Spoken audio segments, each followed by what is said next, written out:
ये आपका प्रेम मेरे सर आंखों पर।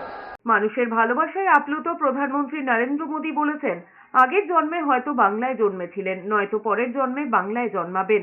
মালদার সভা থেকে নরেন্দ্র মোদী আরো বলেছেন, এই বাংলা রবীন্দ্রনাথ সহ বিভিন্ন মনীষীর জন্মভূমি। এই রাজ্যকে একসময় সাংস্কৃতিক শিক্ষার পীঠস্থান বলা হতো, আর এখন তৃণমূল সমাজের সর্বস্তরে দুর্নীতিতে ভরিয়ে দিয়েছে। হেলিপ্যাড নেমেই উপচে পড়া ভিড়, এরপর সভাস্থলে মোদি মোদি স্লোগান। মানুষের এত উৎসাহ দেখেই আপ্লুত হয়ে পড়েছেন প্রধানমন্ত্রী নরেন্দ্র মোদী।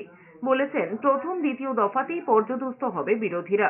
শেষে তিনি বলেছেন, বাংলার মানুষের তপস্যা বিফলে যাবে না, উন্নয়নের মাধ্যমে সেই ভালোবাসা ফিরিয়ে দেবেন বলে আশ্বাসও দিয়েছেন। आप इतना प्यार दे रहे हैं, इतना प्यार दे रहे हैं, ऐसा लगता है या तो पिछले जन्म में मैं बंगाल में पैदा हुआ था, या तो अगले जन्म में बंगाल की किसी मां के गोद से पैदा होने वाला हूं।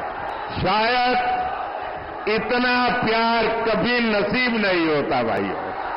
जो धूप में तप रहे हैं उनको मैं कहता हूं, आपकी ये तपस्या मैं बेकार नहीं जाने दूंगा।